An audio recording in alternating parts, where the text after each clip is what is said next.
So ito na po si Adby. So napag-grocery na. Grabe mga buddy. Ito na yung mga piyesang papalitan. Papalit lahat yan. Lahat ng laman loob. Cups lining, lahat. Belt, timing belt, oil, lahat ng dugo. Mga bearing, lahat yan. Aray ko. Ito pa kasi. Mga preno. Grabe.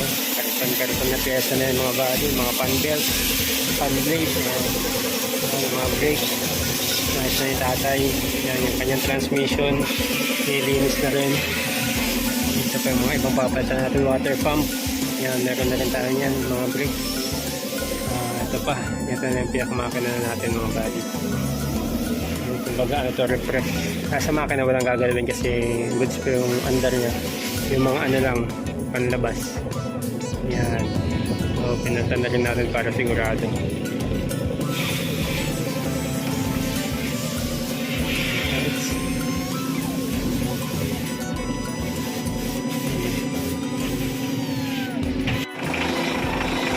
Mandar na mga buddy.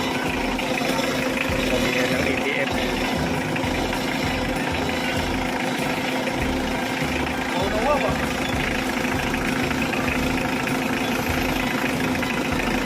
Wala na.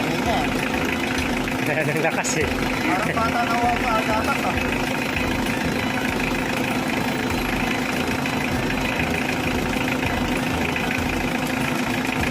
Umiinom. Grabe yung under oh. Tining ng under mga buddy. Saan tayo dyan eh? Yun oh, nakakulant pa. Ang mahal na yan. Ito. Ay tinapos.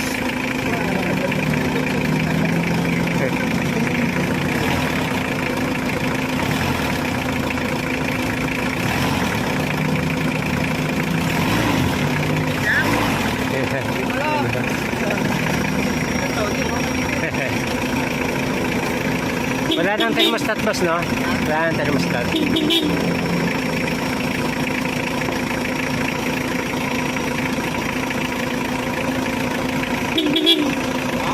Grabe.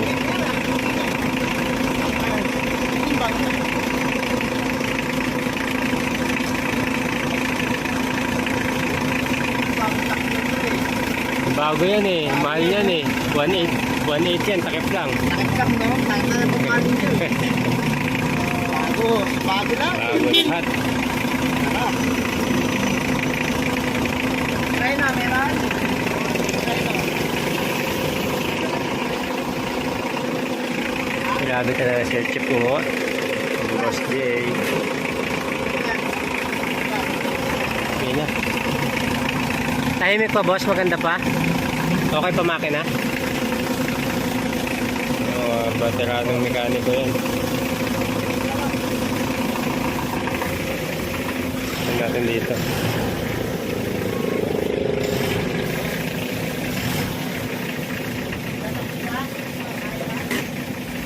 Lambot na. Parang ayaw mo ibigay Sir Chip ah. Wow. Usok pa rin. Maiwagan ko doon. Usok. Yung photo mo sana. Pondo.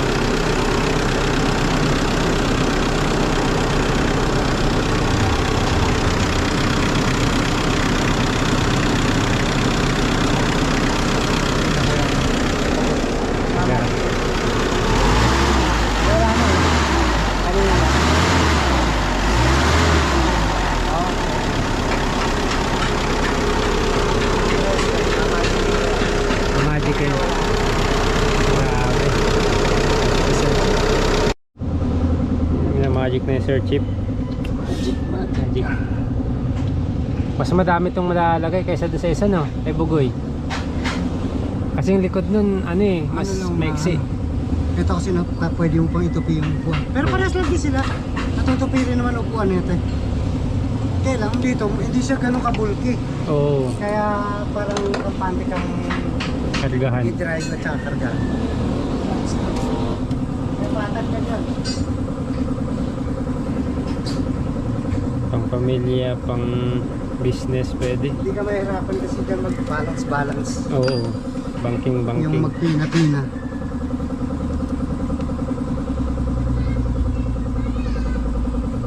Start mo nga. Ayan, minamali ni Sir Chief. Kulat na to ba? Kulat na to, di ba? Kaya ba? Pinulat ko na ba yan? Tubig.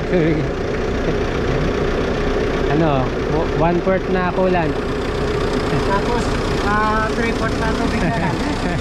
Oo. Pamedya-medya.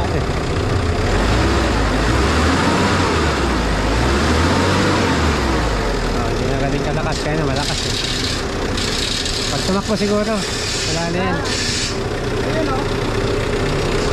Paplasin lang ko. Ayan, bubuksan yan. Sa tambutso. Bigasan ang tambutso yan.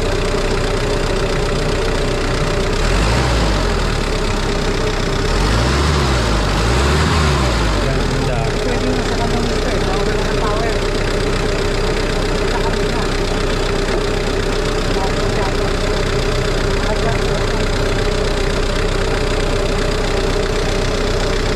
May pangharabas.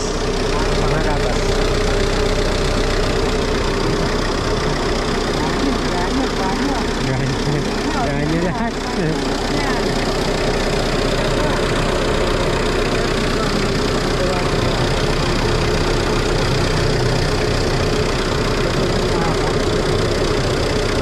Yung gauge niya na lang, hindi ata gumagana.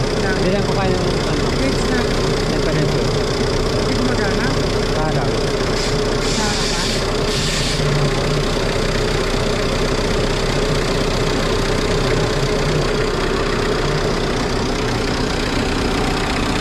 Ano, parang yung bago talaga.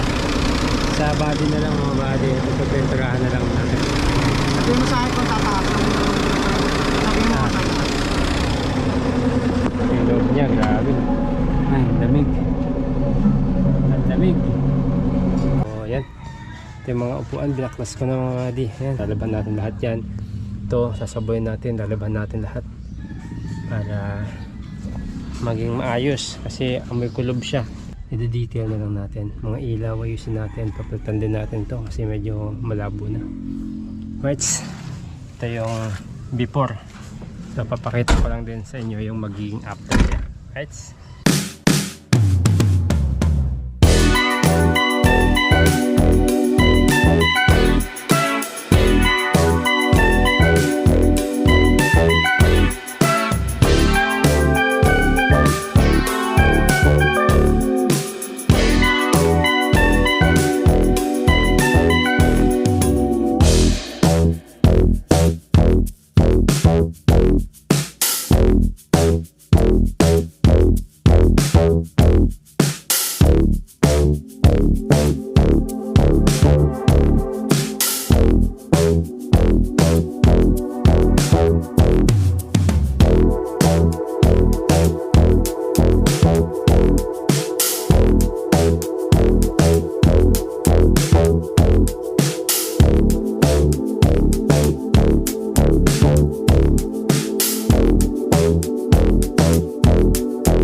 vlog.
Iuwi na natin si Adby.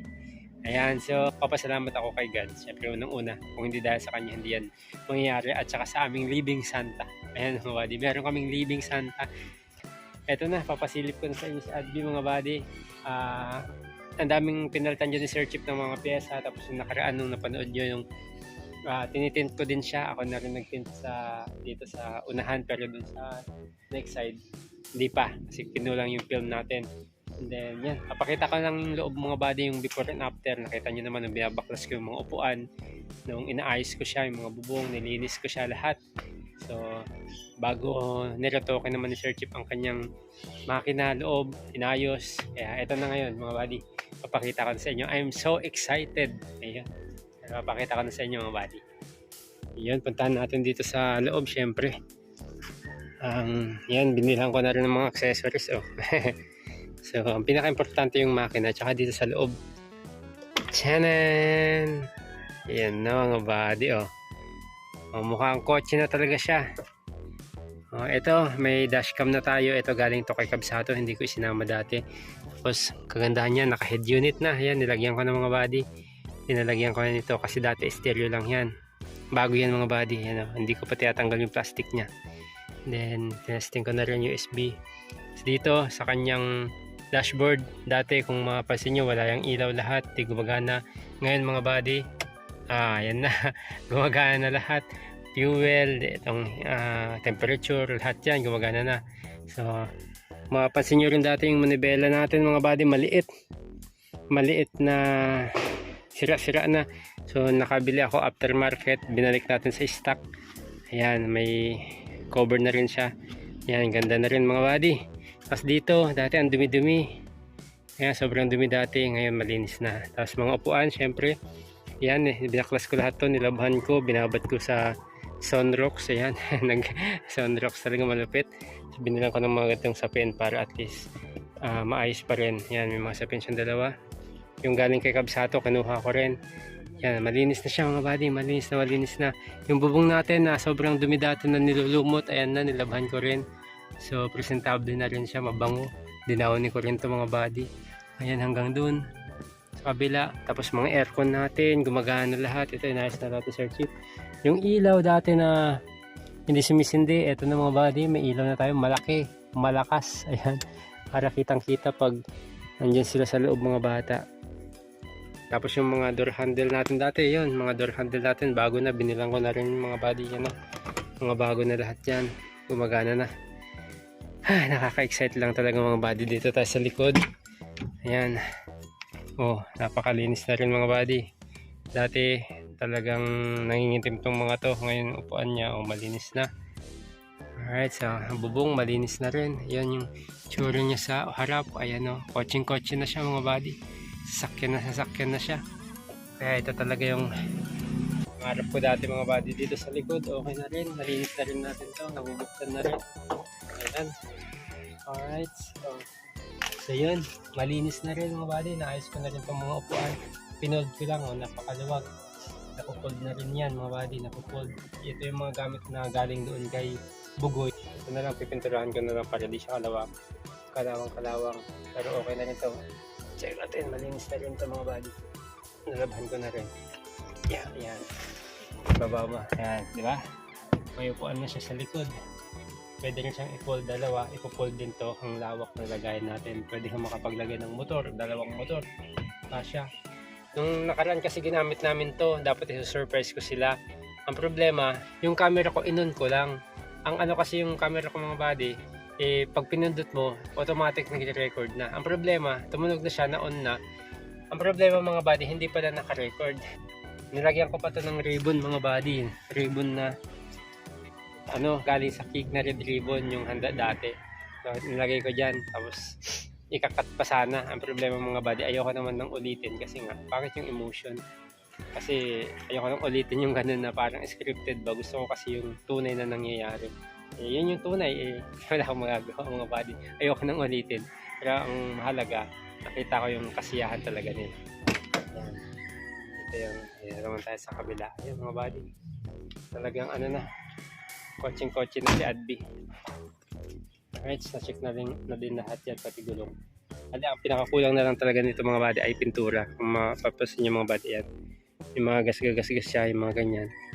Pintura na lang yung mga body. Tsaka yung dito, yung may UP dito nung nakaraan yung pinapukpok natin. Tapos, sabi ni Sir Chief, bugahan na rin niya para hindi siya kalawangin bago pinturahan. Para pag pipinturahan na, konting ayos na lang. Tapos nilagyan niya ng masilya para pumantay. So, yan na lang. Kasi ito, yung ilalagay ko yung cover. Yung cover nito. May cover to mga body sa bahay pa. Binabad ko pa sa Sunrocks kasi. Pero ilalagay ko din dyan. Nilagyan ko muna ng sako kasi pag dumidikit yung mga uniform ng mga bata o mga damit nila yan, may mga alkitran kasi siya. Yan ang may mga pandikit. So, mahirap tanggalin sa damit yan. Pag dumikit, kaya nilagyan ko muna. Ayan. Alright. So, yan na. Si Adby. Grabe. Syempre, hindi mawawala. Ito testing natin mga body. Syempre, hindi mawawala na. Ito testing natin. Baka sabihin nyo. Pinapakita ko lang yung labas. Yung loob, hindi pala maandar mga body. So, nagamit na namin ito mga body. Mapapasin yun. Dito pa yung ipit ni Ate Sophie. Kasi nga, nung sinurpress ko sila, sakto lumabas kami noon. Kaya nagamit na namin ito mga body. Kaya subok ko na rin. Kaya start natin. Lagyan natin dito. Tingnan natin kung naandar. Yan o. Kung may one click ba. Yan. Switch on natin. Switch on. Diba mga body? One click lang siya. Alright. Gana ang dashboard natin. Gana na yung radio natin. Uy. Yan diba mga body? Gana na lahat. Siyempre aircon natin para makita nyo na gumagana. Yan. Malambot ang clutch, preno malakas, cambio malambot. Grabe, wala na akong hanapin dito mga body. Tsaka nasubok ko na. Kaya kay Living Santa namin, ayan, kahit wala kami sa YouTube o wala kami sa Facebook, nandiyan pa rin siya nakaalala sa amin. Kaya maraming salamat po ma'am. Pamilyan talaga na namin siya mga body. Pamilya na yung turing sa amin. Kaya iniingatan din namin. Maraming salamat aming Living Santa sa napakagandang regalo sa amin. At ayan, dream come true ko rin ito mga body. Kung naalala nyo, may screen doon. Dito nag-reflect mga body. Kala ko may screen Kung maalala nyo, medyo masakit sa akin nung nawala si Kabsado mga body. Pero syempre alam ko, may plan talaga si God kung bakit nangyayari yun. At yung ng gamitan naman natin doon dati ay napunta naman sa mabuti. At yun nga, hindi tayo nagkamali, di ba? Hindi umabot ng ilang buwan, di ba? Hindi umabot ng isang buwan ata. Binigyan ulit tayo, binayayaan ulit tayo. And kaya maraming salamat sa walang sawang suporta. Lalo na sa aming Living Santa. Ano kasi siya mga buddy, anonymous kasi siya mga buddy. Siya yung tipo ng tao na tumutulong na hindi niya binubulgar ba o nilalantad o niyayabang. Yan, kaya napakaswerte namin na nakilala namin siya. At siguradong ang taas ang ano sa kanya, babawi o magsusukli na hindi niya namamalayan. Kaya maraming salamat po at mag-iingat po kayo palagi. Yan, mahal na mahal po namin kayo. Ayan, thank you so much. Siyempre, maraming salamat kay Sir Chief mga buddy. Kung hindi dahil sa kanya, hindi naman magiging ganito si Albi. Kaganda yung takbo niya at saka siya yung nag-maintain nito. Lahat ng mga sasakyan ko mga buddy, siya lahat. Kaya Sir Chief, maraming salamat boss. Hindi mo alam kung gaano ako kasaya nung nagkaroon ako ng Adbi. Kasi yung Adbi niya nung dati, lagi kong inaawitan talaga mga buddy. Gusto ko magkaroon ng ganun sasakyan kasi dream car ko kasi ito mga buddy. Kasi maliit pa ako, nakita ko na to lalo nung nitong mga naglabasan na yung mga nagsiset up ng ganito, ang ganda talaga. Hindi ako after material na yung sa forma, sa ganda, bilis. Hindi. O ano lang talaga yung napusuan ko mga buddy na alam kong magagamit ko pang pamilya, pang negosyo, pang hanap buhay. Yun talaga, dun talaga ako. Ito all in one na to mga buddy. Kaya dream come true talaga to sa akin. Ayan. So yun, maraming salamat mga buddy. Ito ang ating journey ni Adbi. At abangan nyo sa mga susunod na biyahe natin mga buddy na kasama na natin siya. At kung ano yung magiging performance niya. Alright, so maraming salamat po hanggang sa muli. At paalam po muna. Ayan, kita-kita po tayo sa mga susunod. Bye-bye po!